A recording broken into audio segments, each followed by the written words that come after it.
नमस्कार मित्रांनो 10 जून 2025 रोजी राज्य मंत्रिमंडळाची एक महत्त्वाची बैठक पार पडलेली आहे आणि या बैठकीमध्ये राज्यातील शासकीय भौतिक उपचार आणि व्यावसायिक उपचार पदवी शिक्षण घेणाऱ्या विद्यार्थ्यांच्या विद्यावेतनाच्या रकमेत वाढ, राज्याच्या महसुलात वाढ होण्यासंदर्भात राज्य उत्पादन शुल्क विभागामार्फत दरामध्ये सुधारणा, राज्य अनुसूचित जाती आयोगास वैधानिक दर्जा देण्यासंदर्भात आगामी विधिमंडळ अधिवेशनामध्ये विधेयक आणण्याबाबत असे महत्त्वाचे निर्णय झालेले आहेत. आणि या निर्णयाबद्दल सविस्तर अशी माहिती या व्हिडिओच्या माध्यमातून जाणून घेणार आहोत.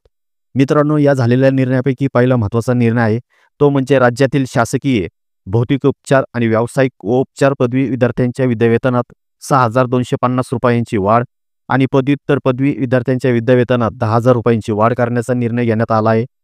तर BSc नर्सिंग अभ्यासक्रमाच्या विद्यार्थ्यांनाही ₹8,000 देण्याचा निर्णय घेण्यात आला आहे. मित्रांनो, या निर्णयामुळे विद्यार्थ्यांच्या विद्यावेतनात वाढ झाल्याने त्यांना शिक्षण घेणे अधिक सुलभ होणार आहे. तसेच यामुळे विद्यार्थ्यांचे मनोबल उंचावून त्यांना शिक्षणात फायदा होईल.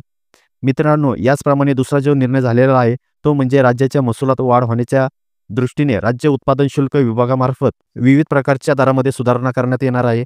यामुळे राज्याच्या महसुलात वाढ होऊन राज्यातील विविध विकासकांना गती व चालना मिळेल. त्याचप्रमाणे मित्रांनो, तिसरा जो अतिमहत्त्वाचा निर्णय आहे तो म्हणजे राज्यातील अनुसूचित जातीसाठी असणाऱ्या आयोगास वैधानिक दर्जा देण्यासाठी आगामी विधिमंडळाच्या अधिवेशनामध्ये या संदर्भातील विधेयक राज्य शासनाच्या माध्यमातून आणण्यात येणार आहे.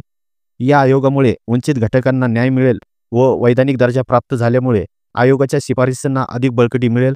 तर अशा प्रकारे मित्रांनो, महत्त्वाचे असे काही निर्णय आज झालेल्या राज्य मंत्रिमंडळाच्या बैठकीमध्ये घेण्यात आले आहेत. धन्यवाद.